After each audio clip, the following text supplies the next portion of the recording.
प्रणाम विद्यार्थी मित्रों, धोरण 5 विषय हिंदी में आज આપણે पाठ 7 खाना खजाना चित्रपाठ विषे समझ प्राप्त करीशुं। तो विद्यार्थी मित्रों, अहीं આપણે चित्र आपेલું છે અને એ चित्रना आधारे આપણે વર્ણન કરવાનું છે અને પાઠ સમજવાનો છે। तो હવે આપણે એ चित्र विषे माहिती મેળવીશું।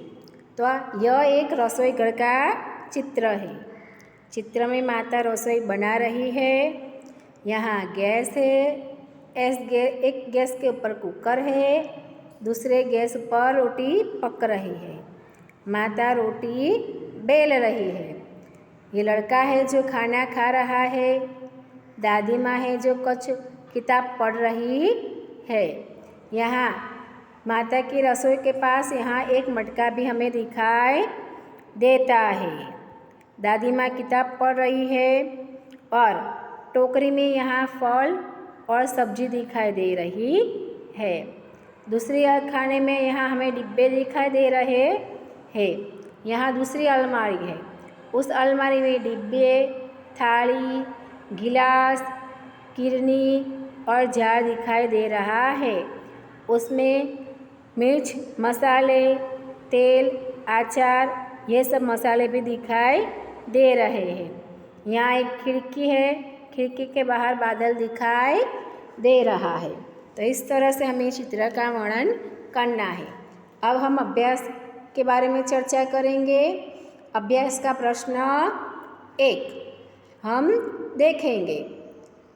तो प्रश्न 1 है, उसमें पहला प्रश्नों के उत्तर दीजिए। उसमें पहला, माता रसोई घर में क्या कर रही है? माता रसोई बना रही है। दूसरा सवाल, दादी माँ क्या कर रही है? दादी माँ पुस्तक लेकर पढ़ रही है। तीसरा, लड़का क्या कर रहा है? लड़का खाना खा रहा है। चौथा सवाल, रसोई घर में कौन कौन से बर्तन हैं? तो रसोई घर में थाली, डिब्बे, गिलास, किरनी और जार दिखाई दे रहे हैं। यहाँ कुकर है, यहाँ चिमटा है, आदि बर्तन दिखाई देते हैं। पांचवा सवाल, टोकरी में कौन सी सब्जी और फल है? तो यहाँ 2 टोकरी है। उसमें लौकी, आलू, भिंडी, फूल गोभी ये सब्जियाँ हैं और यहाँ अंगूर और सेब फल दिखाई दे रहे हैं। छठा सवाल, खिड़की के बाहर क्या दिखाई दे रहा है? तो खिड़की के बाहर बादल दिखाई दे रहे हैं। सातवां सवाल, अलमारी के डिब्बे में क्या क्या है?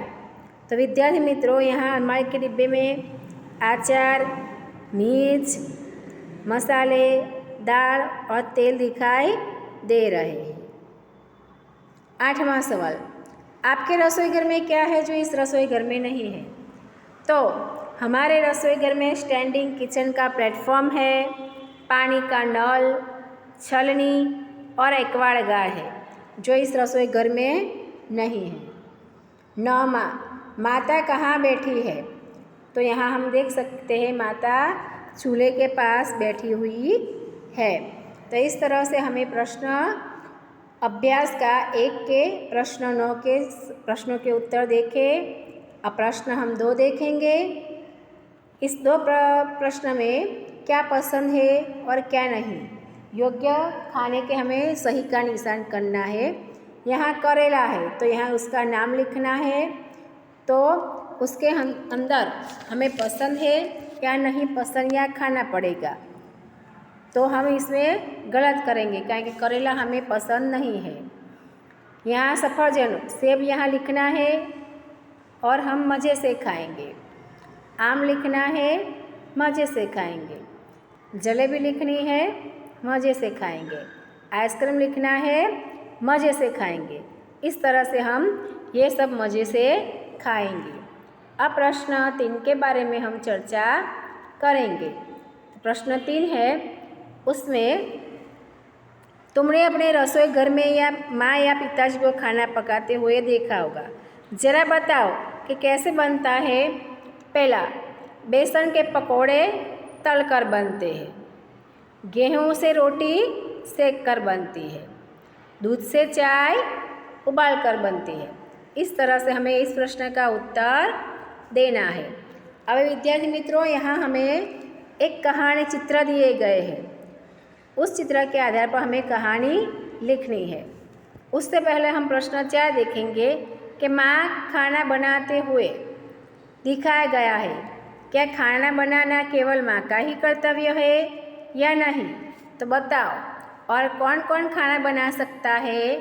तो इसका उत्तर है प्रश्न 4 का, माँ के अलावा पिताजी, भाई, भाभी, मैं और बहन भी खाना बना सकते हैं। अब हम प्रश्न 5 देखेंगे। यहाँ चित्र दिए गए हैं, उसके आधार पर हमें कहानी बनानी है। तो यहाँ चित्र 1 है। इस चित्र में हम देखेंगे तो 2 भाई हैं, वो जगा रहे हैं और बुढ़ा किसान यह देख रहा है।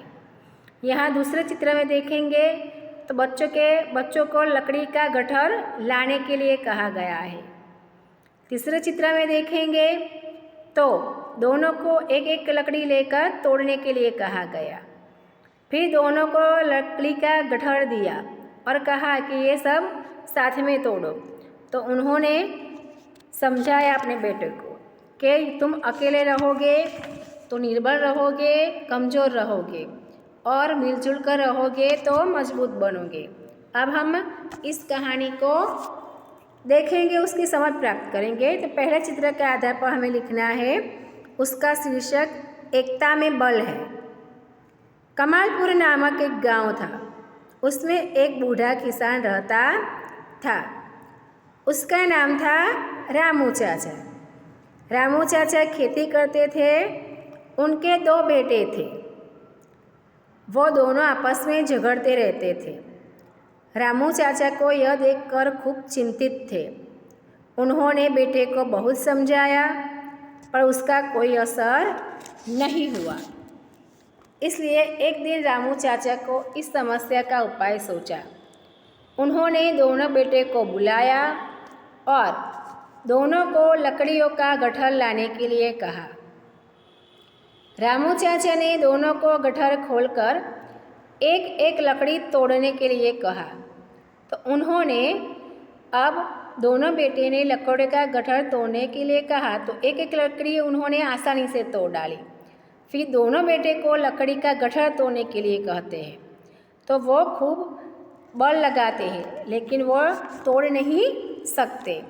रामू चाचा ने सीख देते हुए कहा, तुम दोनों मिलजुल कर रहोगे तो मजबूत बनोगे और लड़ते रहोगे तो कमज़ोर बनोगे। उसी दिन से दोनों भाई मिलजुल कर रहने लगे। रामू चाचा की खुशी का ठिकाना न रहा। तो विद्यार्थी मित्रों, आ रीते આપણે આ જે વાર્તા છે એ વાર્તા આપણે લખવાની છે। પહેલાં વાર્તાનું શીર્ષક લખવાનું છે અને પછી ચિત્ર જોઈ અને વાર્તા વિશે સમજ પ્રાપ્ત કરવાની છે। હવે વિદ્યાર્થી મિત્રો, સ્વાધ્યાયનો જે પ્રશ્ન છે આગળનો, એ પ્રશ્ન આપણે હવે પછીના પીરિયડમાં આપણે જોવાનો છે। ત્યાં આપણને ચિત્ર આપેલા છે અને આ ચિત્રના આધારે એમાં શું જોવા મળે છે, શું તફાવત છે, તેની આપણે ચર્ચા હવે પછીના વિડીયોમાં કરવાની છે। જો વિદ્યાર્થી મિત્રો આ પ્રશ્ન સ્વાધ્યાયનો છે એ સ્વાધ્યાય આપણે હવે પછીના વિડીયોમાં જોવાનો છે। તો વિદ્યાર્થી મિત્રો, ફરીથી એક વખત આપણે જોઈ લઈશું कि चित्र में क्या दिखाई देता है। तो चित्र में ये रसोई घर का चित्र है। माता खाना बना रही है, लड़का खा रहा है, दादी माँ पढ़ रही है। यहाँ खिड़की के बाहर बादल दिखाई दे रहे हैं। यहाँ अलमारी है, डिब्बे, थाली, बर्तन, जार दिखाई दे रहा है। फिर हमने प्रश्न अभ्यास के प्रश्न देखे। प्रश्न 1, 2, 3, 4, 5, 6, 7, 8 और 9 देखे। फिर हमने प्रश्न दूसरा देखा। आगे हमने प्रश्न 3 देखा और 4 देखा और प्रश्न 5 देखा। प्रश्न 5 की जो कहानी है वो भी हमें समझ प्राप्त की है। तो विद्यार्थी मित्रों, आपको हिंदी की नोट में हमने जो 1 से 5 प्रश्नों की चर्चा की है वो अच्छे अक्षर से लिखना है। प्रणाम।